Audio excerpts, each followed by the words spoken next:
Doctor Shyam Prasad Mukherjee వర్ధంతి బలిదాన్ దివస్ సందర్భంగా ఘన నివాళులు అర్పించిన బీజేపీ కావలి పట్టణ శాఖ. భారతీయ జనతా పార్టీ కావలి పట్టణ శాఖ ఆధ్వర్యంలో పట్టణ అధ్యక్షులు కుట్టుబోయిన బ్రహ్మానంద అధ్యక్షతన ఈ రోజు జనసంఘ్ పార్టీ వ్యవస్థాపకులు డాక్టర్ శ్యామ్ ప్రసాద్ ముఖర్జీ వర్ధంతి సందర్భంగా ఘన నివాళులు అర్పించడం జరిగింది. తదనంతరం బలిదాన్ దివస్ సందర్భంగా కావలి పట్టణంలోని జడ్పీ హైస్కూల్ ప్రాంగణంలో మొక్కలు నాటడం జరిగింది. ఈ సందర్భంగా బీజేపీ కావలి పట్టణ అధ్యక్షులు కుట్టుబోయిన బ్రహ్మానంద మాట్లాడుతూ 1901 జూలై 6న జన్మించిన శ్యామ్ ప్రసాద్ ముఖర్జీ ప్రముఖ జాతీయవాద నేతలలో ముఖ్యుడు.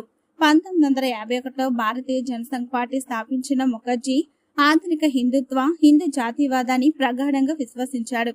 శ్యామ్ ప్రసాద్ ముఖర్జీ వర్ధంతిని దేశవ్యాప్తంగా ఈ రోజు బలిదాన్ దివస్గా పార్టీ నిర్వహిస్తుందని తెలిపారు. ఆయన జీవితం దేశ ప్రజలకు స్ఫూర్తిదాయకమన్నారు.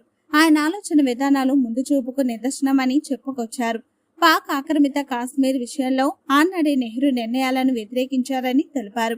మంత్రివర్గంలో ఉండి కూడా తన అభిప్రాయాలను ధైర్యంగా చెప్పేవారని గుర్తు చేశారు. భారతదేశం మొత్తం ఒకే జెండా, కాశ్మీర్ కు మరో జెండా ఉండాలనేది నెహ్రూ విధానమని, ఈ అంశాలపై విభేదించి ముఖర్జీ భారతీయ జనసంఘ్ పార్టీని ఏర్పాటు చేశారని ఆయన తెలిపారు.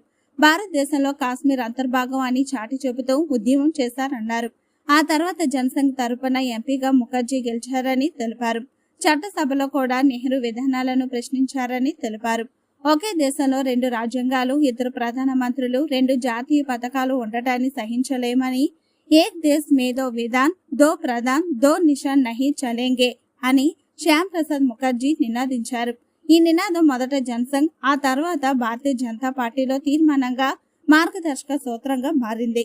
ఇప్పుడు కేంద్ర ప్రభుత్వం తీసుకున్న నిర్ణయాల భాగంగా ఇప్పుడు అధికరణ 370 కూడా రద్దయింది. భారతీయ జనతా పార్టీ జమ్మూ కాశ్మీర్ లో 370వ అధికరణాన్ని రద్దు చేసి అధికారంలో కొనసాగుతోంది. ప్రధానమంత్రి నరేంద్ర మోడీ ఇనుప సంకల్పం, అంకిత భావం, సమర్థవంతమైన వ్యూహం ప్రణాళిక ఆగస్టు 2019లో ఆర్టికల్ 370ను రద్దు చేయడం జరిగింది. ఒక దేశంలో ఒకే రాజ్యాంగం కింద భారతదేశాన్ని చూడాలనే డాక్టర్ శ్యామ్ ప్రసాద్ ముఖర్జీ కలను ప్రధాని నరేంద్ర మోడీ నెరవేర్చారు. ఆర్టికల్ 370ను తొలగించి జమ్మూ కాశ్మీర్ను భారతదేశంలో కలపడం ద్వారా దేశాన్ని ఒక బలమైన ఐక్య దేశంగా చూడాలనే డాక్టర్ ముఖర్జీ కలను సాకారం అయింది. డాక్టర్ ముఖర్జీ అత్యున్నత త్యాగం వృధా కాలేదు. డాక్టర్ ముఖర్జీ ఎల్లప్పుడూ భారత్ మాతాకు నిజమైన కుమారుడిగా గుర్తించుకోబడతారు. డాక్టర్ ముఖర్జీ ఒక రాజకీయ సంస్థను దాని భావజాలానికి నిజంగా కట్టుబడి ఉన్నాడు. ఐక్యమైన మరియు బలమైన భారతదేశాన్ని చూడడానికి అవిశ్రాంతంగా పనిచేశారు. అతను గొప్ప ప్రయోజనం కోసం అమరత్వం పొందారు. డాక్టర్ శ్యామ్ ప్రసాద్ ముఖర్జీకి ఘన నివాళులు బీజేపీ కావలి పట్టణ శాఖ అర్పించిందని తెలిపారు. ఈ కార్యక్రమంలో రాష్ట్ర సహా కోశాధికారి కందుకూరు వెంకట సత్యనారాయణ మాట్లాడుతూ, డాక్టర్ శ్యామ్ ప్రసాద్ ముఖర్జీ ఒకే దేశం, ఒకే రాజ్యాంగం, ఒకే ప్రధానమంత్రి, ఒకే జాతీయ జెండా ఉండాలని ఆకాంక్షించిన మహోన్నతమైన వ్యక్తి అని కొనియాడారు. ఆర్టికల్ 370 రద్దు కోసం తన పోరాటం చేశారని అన్నారు. భారతీయ జనసంఘ్ పార్టీని స్థాపించి జాతీయవాదాన్ని ప్రజల్లో నింపారు. భారతదేశంలో కాశ్మీర్ అంతర్భాగమని తన ఉద్యమాల ద్వారా ప్రజలకు తెలుపుతూ జనసంఘ్ పార్టీ తరపున ఎంపీగా శ్యామ్ ప్రసాద్ ముఖర్జీ గారు గెలిచారని తెలిపారు. డాక్టర్ శ్యామ్ ప్రసాద్ ముఖర్జీ ఆర్టికల్ 370ని తొలగించి ఐక్య దేశంగా చూడాలనే కలను సాకారం భారత ప్రధాని నరేంద్ర మోడీ చేశారని తెలిపారు. ఈ కార్యక్రమంలో కావలి అసెంబ్లీ కన్వీనర్ సివిసి సత్యం, రాష్ట్ర కౌన్సిల్ సభ్యులు వింత రంగారెడ్డి, ఎస్సీ మోర్చా రాష్ట్ర ఉపాధ్యక్షులు పరస వెంకటేశ్వర్లు, పట్టణ ప్రధాన కార్యదర్శి మంద కిరణ్ కుమార్, జిల్లా ఉపాధ్యక్షులు పూనూరు మాధవిరెడ్డి, జల్లడంకి విజయ్ కుమార్, మట్ట మల్లికార్జున, తాలూరు కొండలరావు, దేవండ్ల రాకేష్, రాజేష్, ఎన్నుమూరు సుబ్రహ్మణ్యం, సుధాకర్, రాజేష్, మోహన్ కృష్ణ తదితరులు పాల్గొన్నారు. ముఖర్జీ విజయం సాధించారు. కాశ్మీర్కు ప్రత్యేక ప్రతిపత్తి కల్పించే భారతీయ అది మన యొక్క జీవన విధానం. ఆ జీవన విధానాన్ని ఆధారం చేసుకొని ఈ యొక్క దేశంలో రాజకీయ పార్టీ ఆవిర్భించాలనే మంచి ఉద్దేశంతో వారు ప్రారంభించారు. వారి ప్రారంభ జీవితం, రాజకీయ జీవితం, స్వాతంత్ర అనంతరం వారు ఈ చేసిన శ్రద్ధ, ఆ పనితీరు, అదేవిధంగా గుర్తింపులు 4 రకాలుగా మనం ఉన్నాం. ఫస్ట్ వారి యొక్క ప్రారంభ జీవితాన్ని మనం ఇందాక అందరం కూడా గుర్తు చేసుకున్నాం. తర్వాత రాజకీయ జీవితంలో వారు భారత జాతీయ కాంగ్రెస్ తరఫున బెంగాల్ శాసన మండలికి ఎన్నికయ్యారు. మరుసటి సంవత్సరంలోనే బెంగాల్ శాసనసభను బహిష్కరించాలని జాతీయ కాంగ్రెస్ నిర్ణయించడంతో ఆ పదవికి రాజీనామా చేసి స్వతంత్ర అభ్యర్థిగా పోటీ చేసి గెలుపొందాడు. 1941-42 మనందరం కూడా శ్రద్ధగా ఎన్ని విషయాలు తెలుసుకోవాలి. బెంగాల్ ప్రావిన్స్ మొదటి ఆర్థిక మంత్రిగా కూడా వారు పదవిని చేపట్టి పనిచేశారు. అనతి కాలంలోనే హిందువుల తరపున మాట్లాడే వక్తగా పేరు పొంది హిందూ మహాసభలో ప్రవేశించి 1944లో ఆ సంస్థ అధ్యక్షుడైనాడు. ముఖర్జీ ముస్లింలకు వ్యతిరేకం కాకుండాను పాకిస్తాన్ ఏర్పాటు కోరుకునే మహమ్మద్ అలీ జిన్నా యొక్క ముస్లిం లీగు విజాతి సిద్ధాంతాన్ని వ్యతిరేకించిన హిందూ రాజకీయ నాయకుల పందాన్ని అనుసరించాడు. ప్రారంభంలో భారత విభజనకు వ్యతిరేకంగా ఉన్న ముఖర్జీ 46-47 మత కలహాల అనంతరం బెంగాల్ విభజనకు సైతం అంగీకరించారు. ముస్లింల ఆధిక్యత గల ప్రాంతంలో ముస్లిం లీగు పాలిత ప్రాంతాల్లో హిందువులు ఉండరాదని తన గలం వినిపించాడు. స్వాతంత్రానంతరం ముఖర్జీ వ్యతిరేకించాడు. ఒక రాష్ట్రానికి ప్రత్యేక జెండా ప్రధానమంత్రి ఉండటాన్ని తీవ్రంగా నిరసించాడు.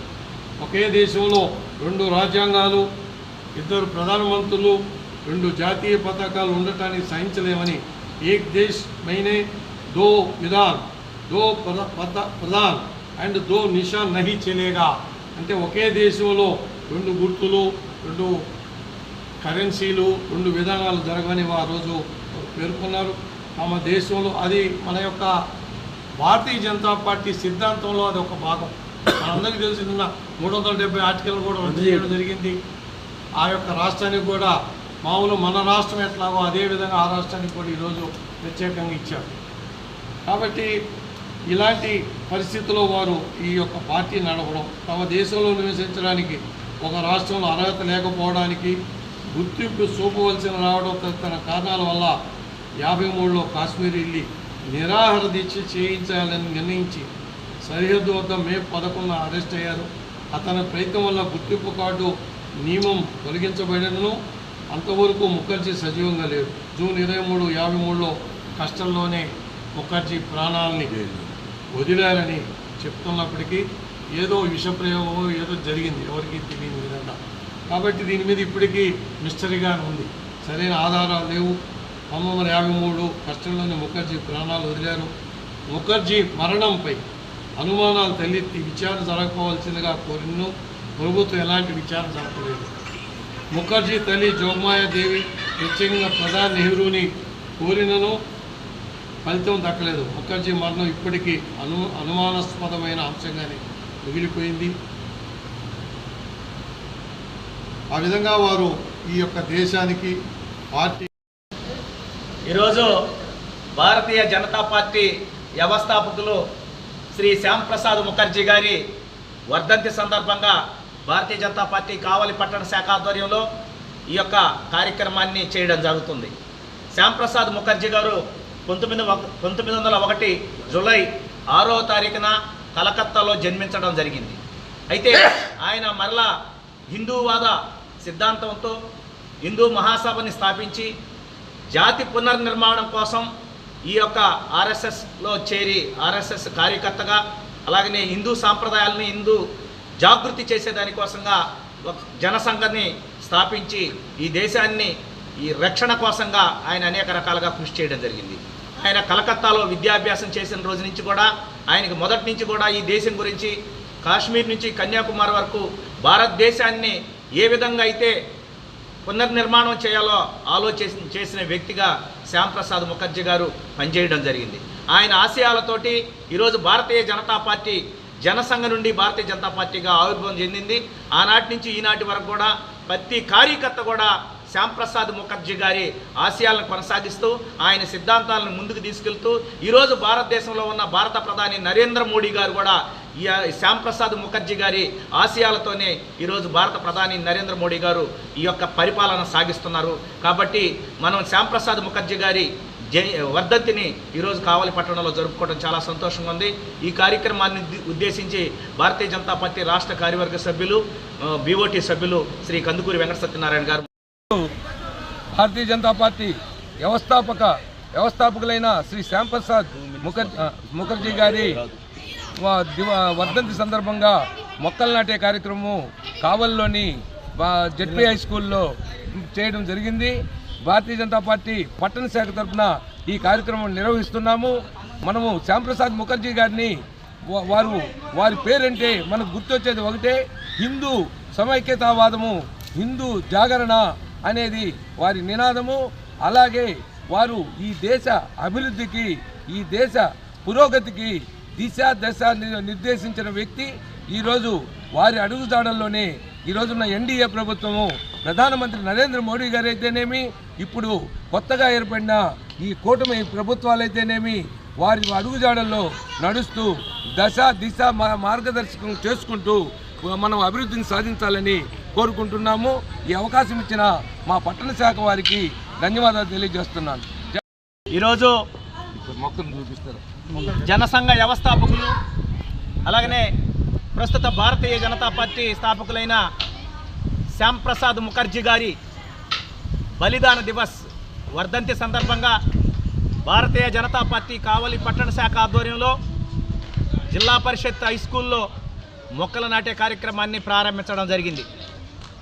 మన శ్యాంప్రసాద్ ముఖర్జీ గారు వర్ధంతి సందర్భంగా కావలి పట్టణంలో ఘనంగా నివాళులర్పించి శ్యాంప్రసాద్ గారి ఆశయాలని, సిద్ధాంతాలని ఈరోజు భారత ప్రధాని నరేంద్ర మోడీ గారు ఆధ్వర్యంలో పనిచేయడం జరుగుతుంది.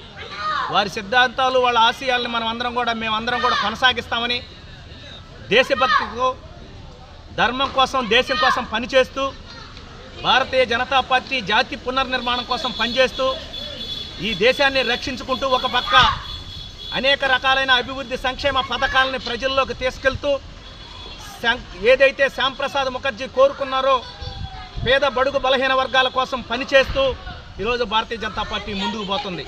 కాబట్టి ఈరోజు ఆంధ్ర రాష్ట్రంలో డబల్ ఇంజిన్ పరిపాలన జరుగుతూ ఉంది.